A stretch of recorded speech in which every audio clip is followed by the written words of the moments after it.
자, 어느덧 10월 마지막 날 장이 끝났습니다. 역사적으로 미국 증시의 100년간 정도의 역사를 살펴봤을 때 가장 큰 폭락장이 많이 나온 달이 10월이라고 하죠. 1929년 대공황도 10월, 그다음에 87년 블랙 먼데이도 10월, 2018년 미중무역 분쟁에서 급락했을 때도 10월. 10월이 9월을 포함한 이렇게 10월까지가 좀 이렇게 좀 시장이 안 좋은 경우, 좀 굵직한 폭락장이 좀 많이 나오는 모습이 있었는데, 요번에는 이제 9월 달부터 진행돼서 10월까지 이제 다져지는 그런 구간들이었습니다. 9월 말에 이제 최저점을 찍고 나서 미국은 10월에 찍었지만 어쨌든 9월하고 10월이 이렇게 지나갔습니다. 11월, 12월의 긍정적인 요소들과 부정적인 요소들을 몇 가지만 간략하게 좀 살피고 끝낼까 합니다. 현재 10월 31일을 마친 상황에서 볼 때 우리나라의 선물과 코스피 지수 움직임은 긍정적이에요. 일단은 필요한 필요하다고 제가 말씀드렸던 어, 여기에 하방 갭을 어쨌든 메워냈죠. 이 횡단보도를 건너내는데 성공했습니다. 금요일에 위협을 좀 받았어요. 원래 같으면 미국 증시가 금요일에 올라오지 못했다면, 미국 증시가 금요일에 좀 이상 급등을 하긴 했습니다. 원래 국채금리 올라가면서 사실 환시도 안정되지 않아서 좀 올라오기가 어렵다고 봤는데, 우리 이제 금요일 밤을 보내는 동안에 미국 증시가 계속 끝까지 올라가는 좀 이례적인 모습을 좀 보였어요. 이게 파생 상품 때문에 그런 것 같아요. 제가 볼 때는 다른 내용적인 이슈를 떠나서 10월 옵션 만기가 끝난 이후로 많은 기관들이 롱 포지션으로 좀 전환을 시키면서 나타나는 현상이지 않았나 싶습니다. 그러니까 하락 압박이 많이 줄어들었어요. 그러면서 이제 끌고 올라왔고, 어쨌든 이 갭을 그러면서 넘어왔습니다. 좀 위협적이었 금요일에 좀 위협적이었지만 나스닥이 그렇게 나스닥 선물이 뭐 3.5까지 올랐죠. 거의 3.4, 3.5 여기까지 올라가면서 우리도 야간 선물이 좀 많이 올라서 299 정도에 시작해서 올라왔고, 그러면서 토탈 요 갭을 넘어가는 모습을 보이게 됐습니다. 자, 이 갭을 넘어왔다고 해서 이제 시장이 안 내려오냐라고 보기는 어려워요. 다시 되돌리는 음봉이 충분히 나올 수도 있는 겁니다. 일정상 움직임을 좀 생각을 해봐야 되고요. 또 뭔가 저항대를 돌파했다고 해서 올라가는 방향을 계속 보는 게 아니라 저항대를 돌파하면 다시 그 자리가 지지라인이 되는 모습이 있죠. 다시 지지력을 확인하고 올라올 수도 있습니다. 항상 우리가 지지와 저항을 공부할 때 기본 이론이잖아요. 기본 이론. 이렇게 밑에서 저항을 맞고 계속 저항을 맞고 떨어지다가 돌파를 하면 다음 저항에서 떨어지잖아요. 그런 다음에 다시 여기를 지지를 확인하러 내려오죠. 보통 그런 경우를 많이 보셨죠. 이렇게 어, 저항대를 돌파하면 그 자리가 지지가 된다는 건 기본 이론인데, 이번에도 한번 확인이 되는지 한번 보도록 하겠습니다. 자, 이 횡단보도 전체를 큰 갭 저항이라고 봤는데 그거를 이제 3일 동안 돌파에 성공을 했어요.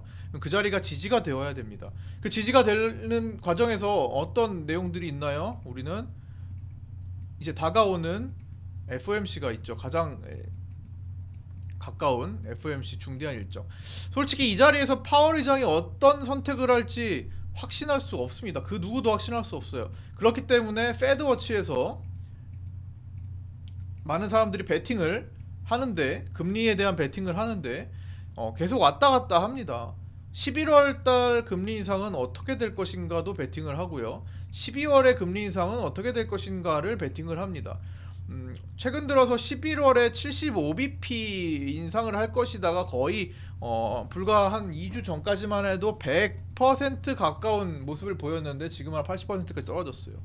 그런데 반대로 12월 달에 75bp 금리 인상을 할 확률이 뭐 37에서 30%대에서 많게는 또 50대까지 올라갔다가 지금은 한 40%대로 또 내려와 있습니다. 계속 변화하고 있다라는 거예요. 어떤 상황에 따라 진짜 말 그대로 시장 참여자들이 금리 인상 확률을 느끼는 대로 반영이 되고 있는 겁니다.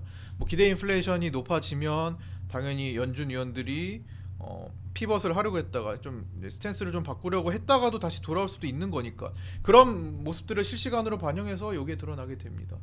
그래서 알 수 없습니다. FOMC 결과가 어떻게 될지 아무도 알 수 없어요. 긍정적으로 생각을 한다면 일반적으로 아까 전에 말씀드렸던 미국의 9월, 10월장 하락장이 끝나면 이제 상승으로 좀 돌아오는 경우가 있는데 특히나 어떨 때요? 미국의 중간 선거가 있는 해는 더욱더 그런 모습을 강하게 보였습니다.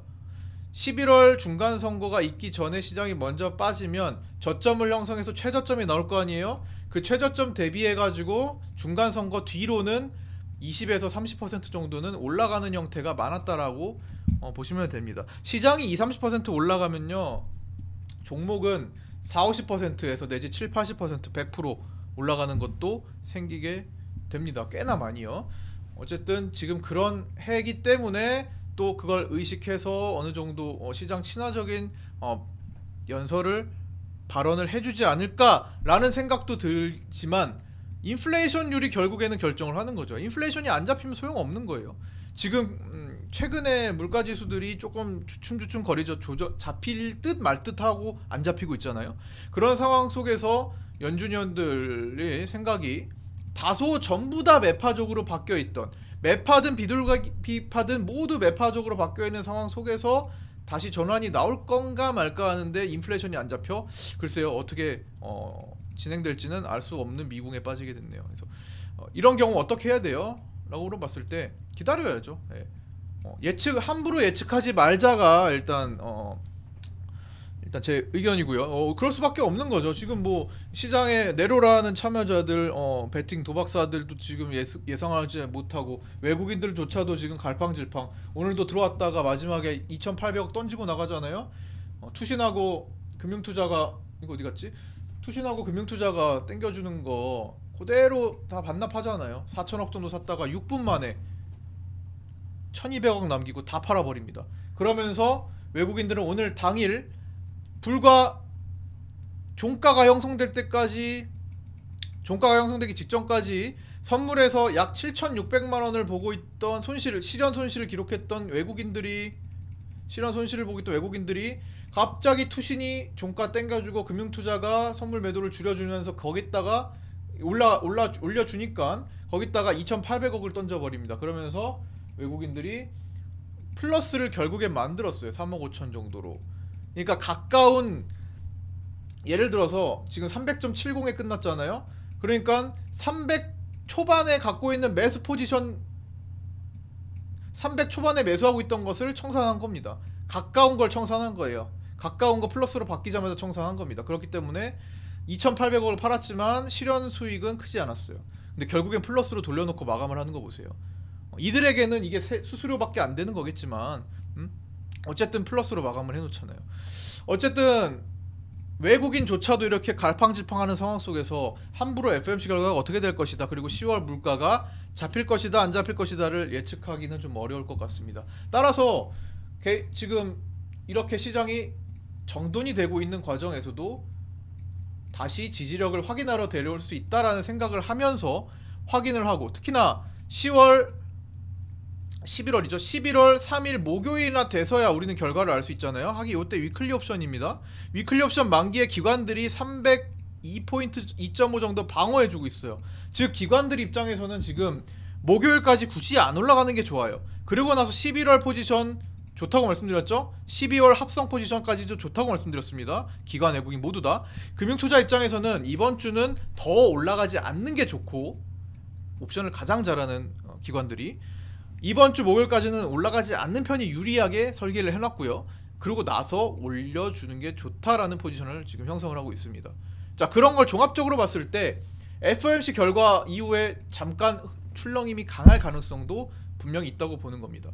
그래서 FOMC 결과를 보고, 그리고 이 3일 결과가 나오기 전에 11월 1일, 2일 월 초는 FOMC 경계감이 형성될 수가 있겠죠.